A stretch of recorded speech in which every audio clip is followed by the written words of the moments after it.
Welcome to Wealthy Mind. I am Misty Rose Gold, International Success Coach, and I have with me Rex Sikes. How are you? I'm fantastic. How about you? I'm doing well, thank you. Thank you for joining me. Thank you for having me. No problem whatsoever. So we are going to talk about your book today, and we see it in your background, Life on Your Terms. So what inspired you to create Life on Your Terms? Well, in some ways, it's the story of my life, and yet it's only the actual story of my life is only a small portion of the book. But back when I was in my early 20s, I had a crisis that set me on the path for what I do today, and I've been doing it ever since. And that was it transformed my life. I learned how to run my brain and became a proponent of celebrating everything, and I wanted to share it. So I've been doing workshops and seminars, audio and videos for decades. I didn't ever want to put out a book because a book, somebody can pick up a book, put it down. I read plenty of articles. I had other things that were published, and they would come into the programs and they would wait for me to say something from my book and then go, I remember that, and I always felt that was a distraction from the actual work. So I was very reluctant to put out books. I'd written more than a dozen books and just never released them. I did ultimately some for different venues, but I just decided, it was time to put something in the hands of people, because it was all out there in audio and video, but the average person, if they didn't have access to the audio or video, couldn't do anything with it. So I released the book. Oh, nice. And it's simple steps, methods, principles, and practices that I've learned over 50 years, to put into practice so that you could transform your life more easily and happily and swiftly and with fun, because too many people talk about it being sweat and hard work and effort, and they go, oh, easier said than done. And I go, no, it's easier actually than you might think it is. So that's why I wrote the book. Yeah. Oh, that's wonderful. And we are all about transforming lives here at Wealthy Minds. So we're definitely on the same page there. As you were writing your book or publishing it or launching it, what was your biggest challenge that you faced? Cutting things out, making it to the point, really, more than anything else. I had so much I wanted to say, and I decided, I'd have to do that in subsequent volumes. And editing my own work is kind of nightmarish. So I had a team of editors, good people who went through it, and then I would rewrite stuff continually just to make sure I was getting it into a kind of I wanted it to reflect a conversation, not a conversation, but how I speak, as opposed to being a written book.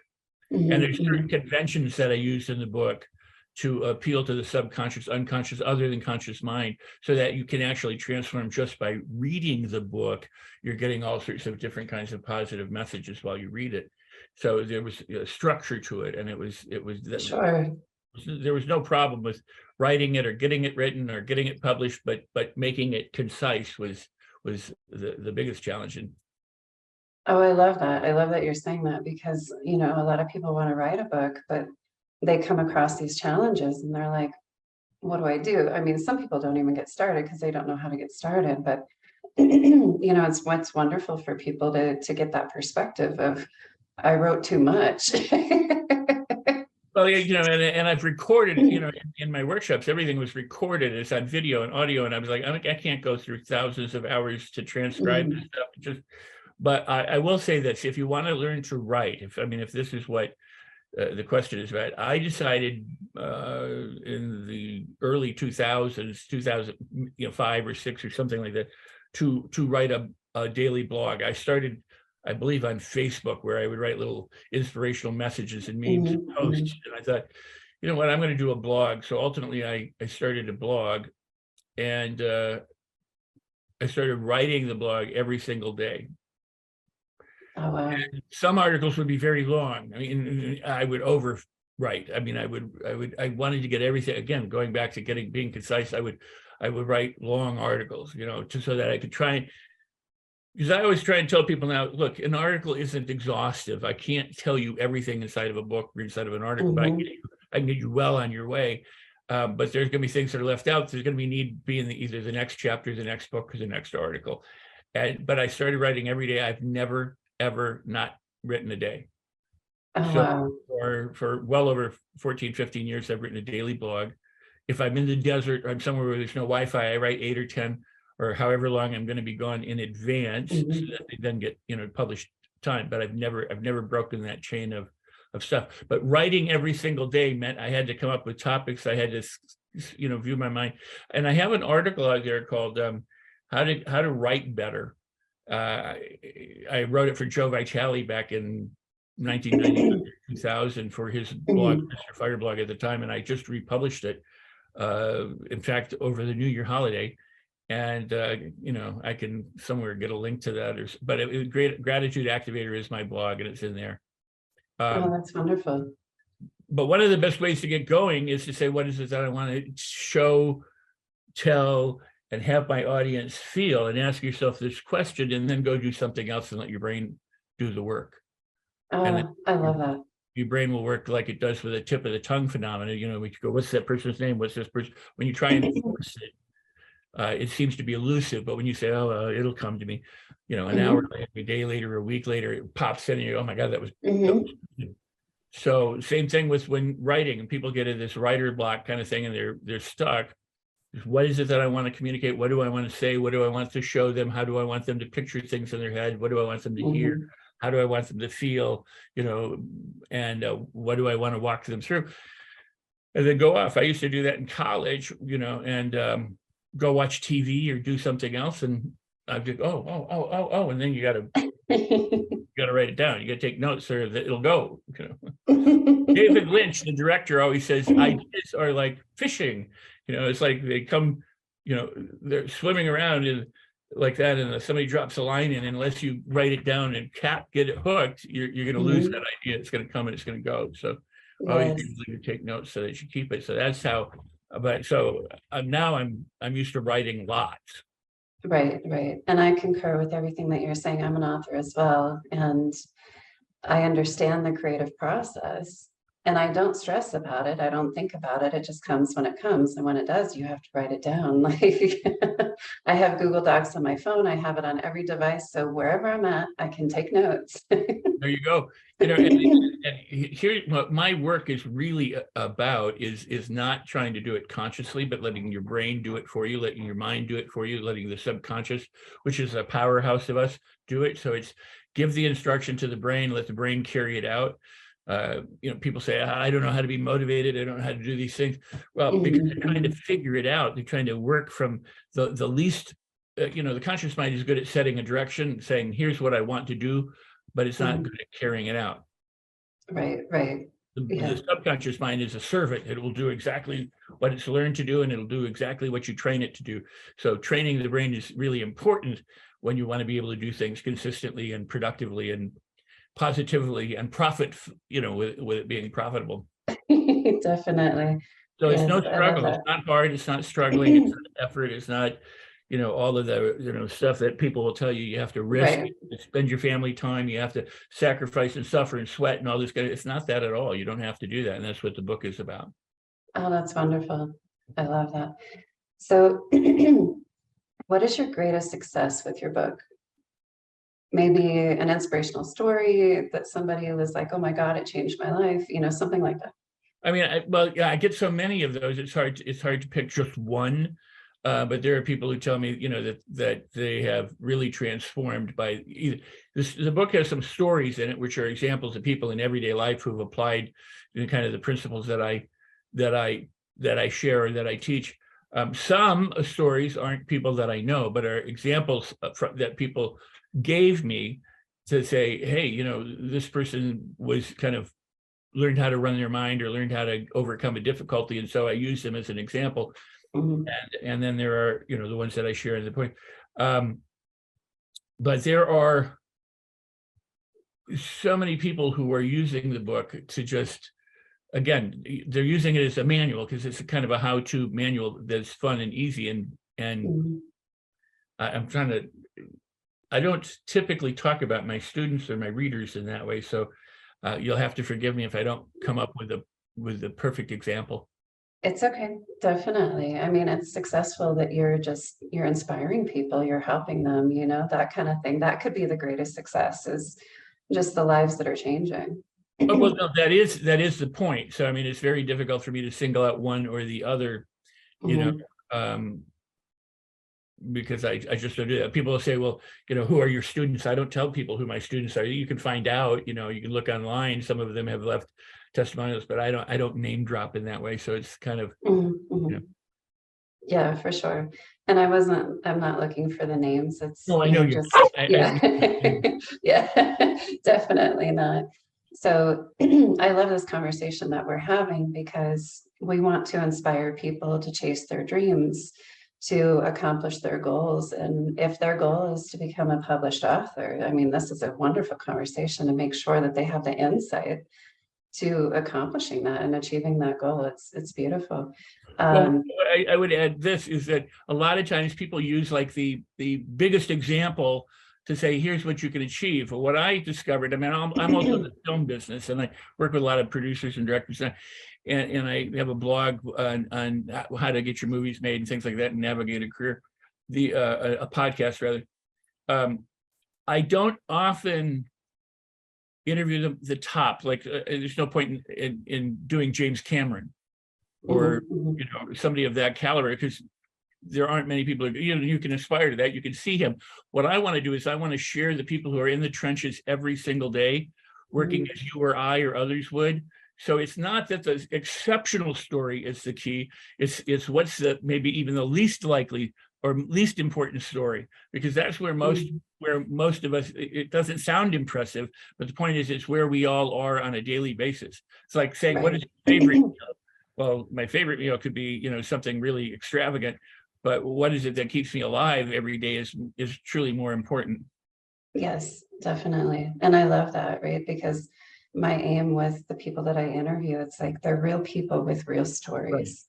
Yeah. And I absolutely love that. And one of the guys that I'm interviewing in the next week or so, he has this, just typical appearance. He has a standard life. He's an average person, but I want to showcase his beautiful story of overcoming addiction and turning it into So art. many everyday heroes just like that, that Yes. they don't get the spotlight because people are Yes. chasing the shiny objects. And that point right there Right. is so powerful and important.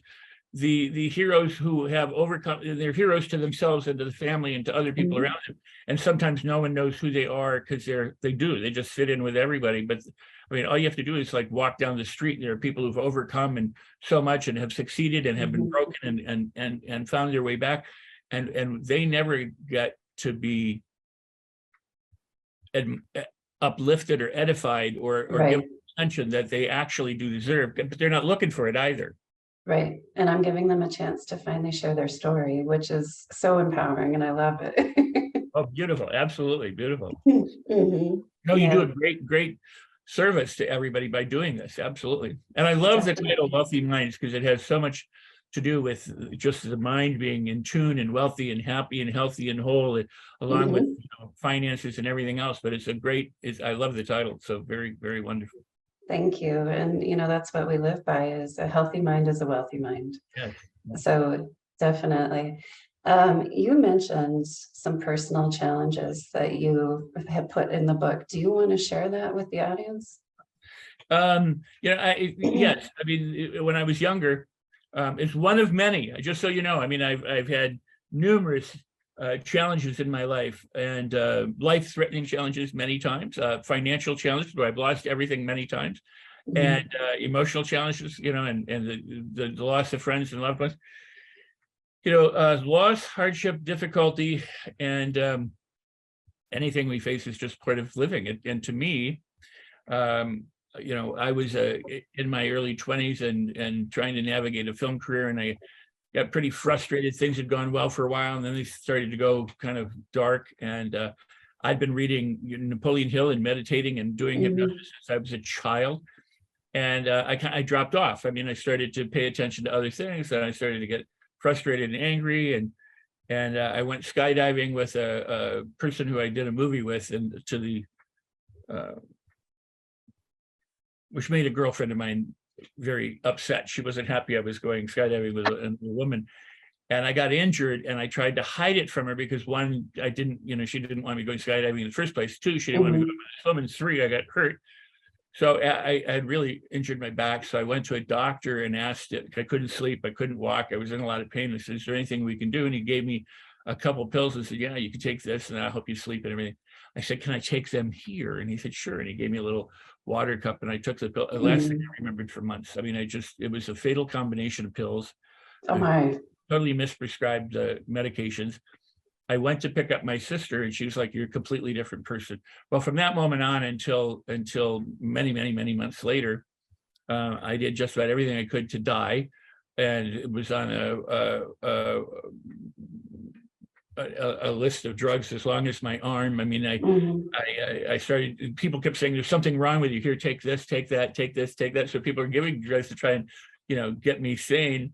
And it was just contributing to the problem. And then at a certain point, I went cold turkey on all the drugs, and then realized, wow, I just lost all my friends, lost my career, lost my girlfriend, lost all my, everything. I just totally destroyed it. And I felt so bad. It's so horrible. I started to drink a lot, and then went back into drugs and everything else. And just one thing after the other. I mean, it was just this downward spiral. They can read about it in the book. But the point is that at some point I decided, a friend of mine said, you're going to die. You're absolutely going to die. And at that point I had wanted to, but at that moment he said it, I went, I don't really want to do that. So I locked myself in my apartment.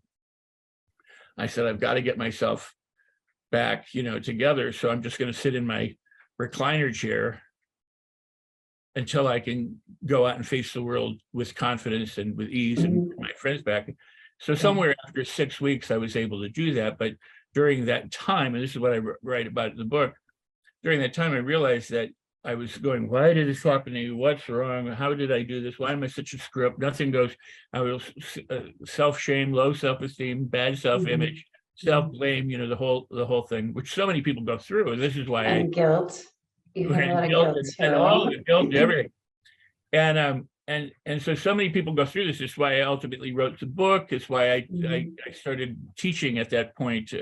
Once I realized that you could transform, I started sharing it in workshops. I had been teaching acting and hypnosis and different things prior to that.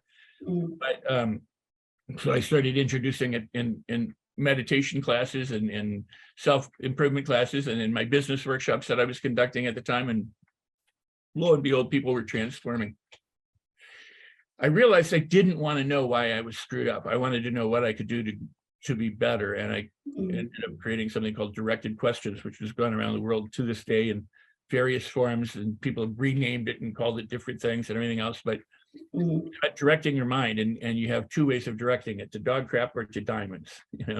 Dog crap or diamonds.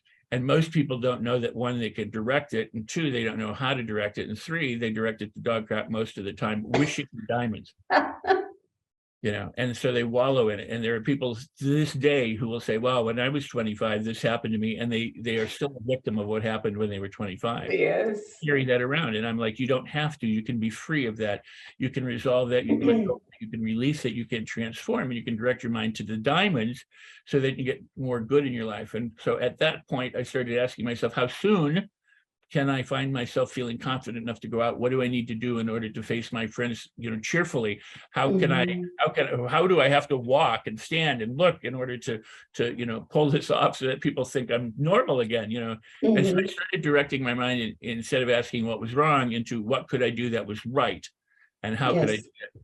And so shortly after six to 8 weeks, somewhere in there, I ventured out into the world. I mean, meanwhile, I had gone out and gotten food so I could live in the apartment. I walked down to the supermarket 2 blocks away, but otherwise I stayed in my apartment and sat in that chair 15, 16, 17 hours a day, just in reflection. Good. But I came out of it better. I came out of it better, and I've been teaching it ever since. Some of it's in my book, it's in my programs. I do online teaching and other things as well, in live events. So, I mean, I've been sharing it now since that time.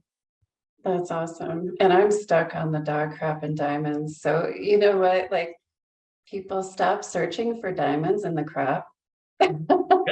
because that's literally what people are doing. Well, and that's what people teach. They go, well, if you've got negative beliefs or limiting beliefs, you have to go through and unlearn all that. No, life, what I said about tragedy and stuff coming up, life is beautiful, and it constantly gives you opportunities to change and transform. It's like Yes, it the does. alerts on your dashboard, the oil light goes off, or your door is open, or your tire pressure's down, or whatever it might be, or you're running low on gas. That's all an opportunity. So when somebody says something and you go, instead of going, you miserable, and getting at them, go, why is it that, what is it about me that needs to drop, or that I need to release, or I need to let go of? This is that opportunity, that moment. I've spent a lot of my life in ashrams, with mystics and gurus and stuff. And I'd be in an ashram and I'd get into violent fights with people. We'd be arguing, not physically, but, we would be arguing. And we're supposed to be in this spiritual place. And I realized after a while that the ashram isn't a place where it's peaceful. An ashram is a place where you go to drop all of the baggage you've been carrying. Okay. And so it's actually kind of a microcosm, but a very intense microcosm of the real world, because anyone and everyone, you're supposed to be in this place where you're spiritual, and somebody looks at you wrong, and you're like, what the heck is wrong with you? How spiritual, you know what I mean? It's that place where you confront yourself over and over again, and that's what life is about. So, Steve Jobs said you can't connect the dots looking forwards, but you can connect them looking backwards. And every tragedy in my life, every has always been an incredible blessing. Yes. And people go, hey, you're struggling with this or something. And I go, I get to have problems. I'm above the ground and I get to have problems. And the problems are really gifts and opportunities for me to explore. Sometimes I'm challenged, and I don't know what to do, and that's fine. That's just the way it is. But I'm still above the ground. I'm still here. I still, if my kids have problems, people go, well, are you taking care of your kids? I go, I get to do that. That is a blessing. I'm so lucky that I have children, so that if they're adults, but if they have needs and I can do something for them, or they can do something for me, that's what it's all about. So it's really about celebrating. And I came into my power when I was about 25 or 26, when I realized if I was going to be on the planet, that I had two things were going to be true. One is I am a steward of this planet. I'm a caretaker. I'm here along with other caretakers, but I'm here. So I'm responsible for the planet. I'm responsible for me. I'm responsible for my neighbors and how we go through things. So I'm not going to throw litter on the ground. I'm not going to do, that kind of stuff. The other is I'm only here, as far as I know, this one time. You could tell me I have millions of lives, or I could tell you I have millions of lives. Doesn't matter. This guy speaking right now is here. This thing will go away sometime. It's going to transition into energy. So while I'm here, I have a choice: dog shit or diamonds. So I might as well have the party of a lifetime and celebrate every moment that I can. So if something comes along and gets me and it just kind of slaps me up, and I'm like, and I get stuck in something, I then remember, hey, you know what? This is an opportunity to celebrate. This is why you're alive. Is this pain that you're feeling isn't there so that you hurt. This pain is there so that you wake up and you realize that you can celebrate. Yes. And so all of life becomes a blessing. And if you look at life as a blessing, if you look at something as a problem, it'll be a problem. If you look at it as a blessing, it'll be a blessing. That's why I say, dog even the challenges. Crap or diamonds, it's your choice. Yes, even the challenges. Yeah, and I don't even like the word challenges. I mean, the people who like challenges are the people who rock climb, and they do all these dangerous things. They go, oh, it's a challenge, they do the jumping from ledges or whatever, they skydive. That's a challenge. Most people, when we talk about challenges, they think about, I have a challenge in business. They go, I'd rather not have it. It's not like, oh, I love this challenge. I have 100 customers have to call it in. All of them said no, and that's a challenge. It's not an exciting opportunity. But my point is, if you reframe it, instead of calling it a challenge, calling it an opportunity, I have an opportunity to do something different in a different way than I normally would have. What would have been a challenge for me in the past is now an opportunity for me to move forward in a positive and powerful way. That's when we start unleashing our energy to move forward. As long as we're, and I mean, I don't criticize people who say challenge. That's not the point. Point is that it's how we a wealthy mind is how we something to be that how it will be. And for me, a challenge is a positive thing because I love them. Right. So, but I say it that way because a lot of people will say the bad stuff that happened. There is nothing bad. Right. It's simply experience, right? So everything that you're saying, I absolutely love it. You are giving people keys to a much better life, a much, much better life. And, you know, I really appreciate your vulnerability, sharing your story with us, sharing some of your darkest moments, but also sharing the part where you just sat with yourself for weeks on end. And that's what it takes. You know, we can't keep running from ourselves. That's what a lot of people do. They just run and run and run and run and run. They never sit with who they are. And therefore, their life is never fulfilling. So I just want to commend you for everything that you've done in your life thus far. And thank you for being willing to share your story with us. We're not done, but I just wanted to take a moment and celebrate you. Well, I really appreciate that, and thank you for the opportunity to do that, because Mm, you know, life is good, and like we were talking, and that kind of acknowledgement is the kind of acknowledgement that everyday people need every day, you know, mm, in their walk in their life, you know, with the people that they're around, and they don't oftentimes get that because right, many people are focused on the, you know, the big examples or the shiny examples. right. But it's also people drag around their difficulties and their challenges from the past. And I always say, it's like if you wore every piece of clothing you've ever had in your life and you were wearing it today, you wouldn't be able to move.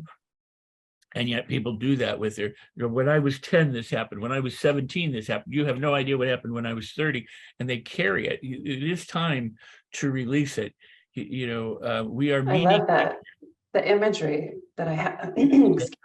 Just take it off, right? Release it. Everyone, I just want to say real quick, I'm recovering from a cold, so that's why my voice is the way it is. I'm sorry. But the imagery that I'm seeing is I see all these layers of clothes and take them off. It's just the layers coming off, stripping them off. It's such a beautiful imagery. Thank you for sharing that. I feel I feel the power in it. It's not just words, it's not just imagery, but there's a spiritual power combined with that. That's like whoever's listening to that, boom, their layers are going to start coming off. Yeah. You know, here's how I look at things. We are born on this planet. We might bring DNA, you know, material with us, but essentially everything that we do today, we've learned to do. We've learned to read and write and walk and crawl and use the fork and use a computer and drive a car. And we learn to have our problems, and we learn to have solutions. We learn to do good things and bad things. We learn everything. I mean, there's nothing, probably almost nothing we haven't learned to do. And some of that learning happened before we even had the ability to give permission, you know, to say, yes, I want to learn that, or no, I don't want to learn it. So we learned a lot of things that are both good and some that are really useless and some that maybe really seem debilitating. But here's the good news with all that. You and I are a learning machine, and we are filled. We are literally infinite potential, infinite opportunity, and infinite resourcefulness. And whatever you learned to do in the past has become the habits that you live from today. They've been neural wires. It's neural wiring. It's all been, you know, laid out in the brain. It's a matter of electrochemical, you know, impulses that trigger things, and then we start to feel a certain way versus that.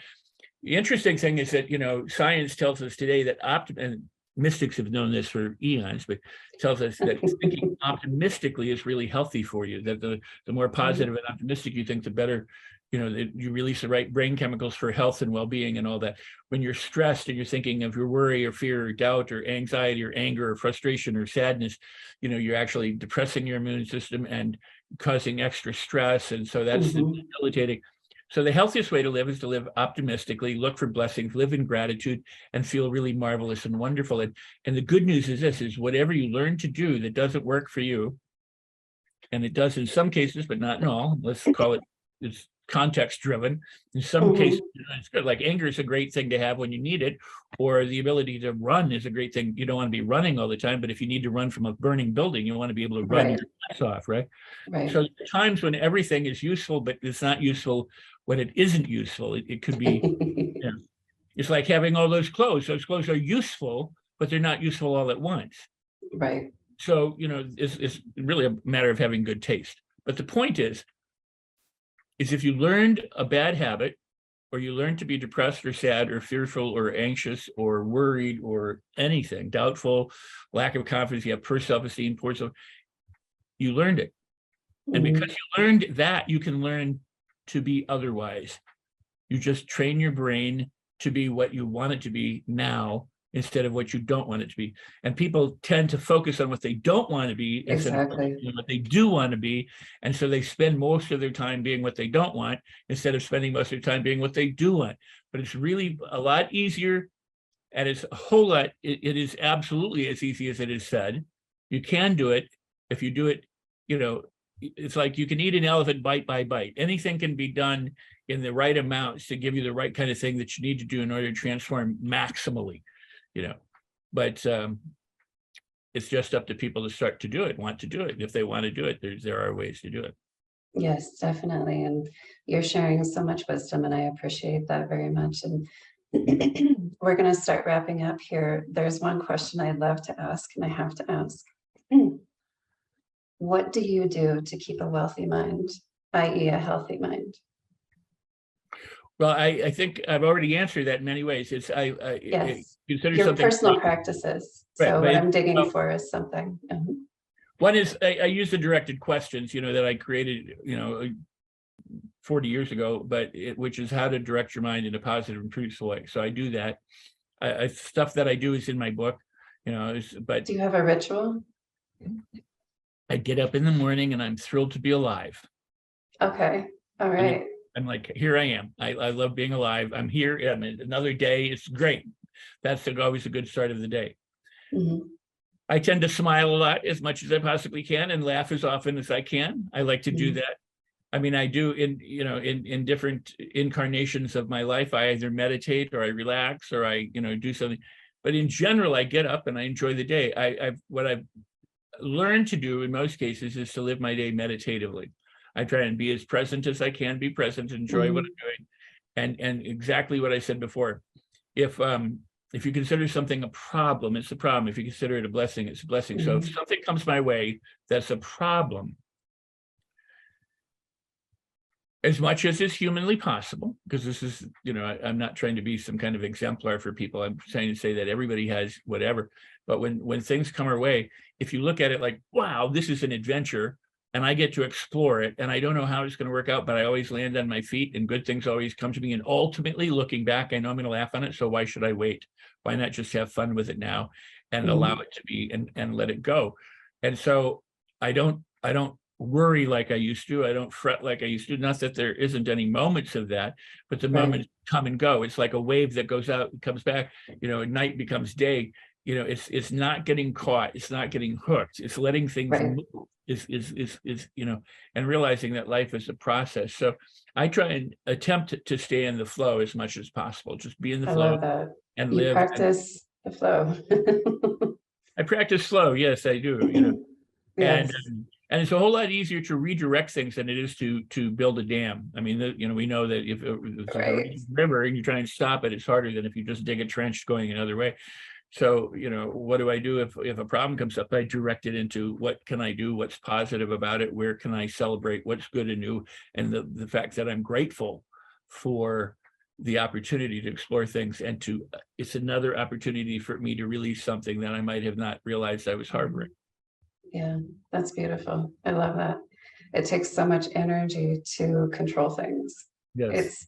It's exhausting, but if you're in the flow, it's easy. Well, so much easier.